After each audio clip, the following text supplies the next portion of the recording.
Llanelli were the visitors to Church Bank as they took on Llandovery. At stake, a coveted place in the Principality Premiership final where Pontypridd await. Both Scarlets feeder clubs were fully aware of the significance of the occasion. It's a huge game, and we gone in it to give everything we got, really. Our boys, if they perform to their ability, then we'll take some beating, but at the same time we're playing a quality side, so we'll go either way. Both sides will want to play, but obviously if it is a real strong win, then when you're with it, there'll be occasions probably when people will kick rather than run. I think home advantage will be huge, as the wind is picking up now, which will give them a little bit more of advantage of knowing their pitch. But I think that both packs will be solid and both back lines will be looking to play. It won't be a contrast in styles today. I think both will be trying to play the same, so I think it'll be on a knife edge.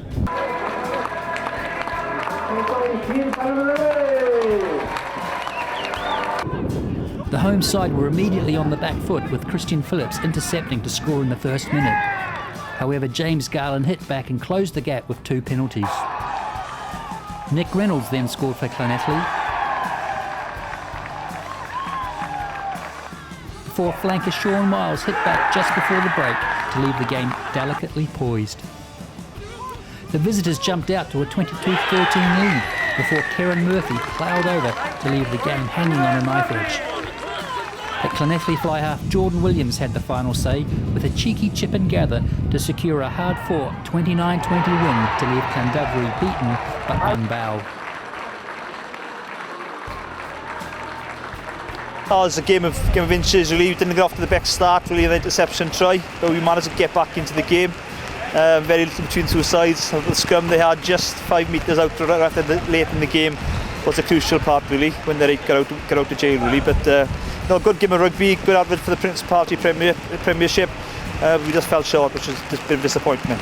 But although it's a disappointment today, you've had a superb season, haven't you? Oh, it has. It's been a great year. The boys have worked really hard, and we've managed to push a few boys through the Scarlet system onto Wales Sevens today as well, which is a really good sort of advert for Llandovery Rugby Club. The sort of pathways working, and I think we're playing a partner with the rugby development game in Wales. It was a battle. I think everything that the Premiership stands for. 2 teams with perhaps they knew each other too well, but great. And now it's made a difference. You just let that game develop. Maybe a couple of contact areas, maybe a line out not straight. You just let things go, and I think both coaches, sets of coaches, were happy with that. And you scored 4 tries there too. Was it perhaps closer than you sort of expected, given your dominance at times? I think we bombed about 4 as well. We cut through and we didn't finish it off. We weren't clinical, but they worked hard for theirs and they built up a lot of pressure, and they had the ascendancy, and we had quite a few creaks there in the pack. We were down at the end, so understandable, but we gave away too many penalties. But it could have been different either way. And now you've got the final at Sardis Road. You were there a couple of weeks ago. How do you rate your chances? We were 6 points down going into the last minute of the game, and they put a penalty over. So there's always a good intent with us when we go up there, but you have got to match Ponty and their crowd and everything else that goes with it. So it's a great end of the season for us, and it's the pinnacle. We set out to try to get through our group in the B&I, finish in the top 3 to get in the playoffs, and then try to get through as we have now. So for us, it's been a successful year up to now, and hopefully we can go on and finish it off.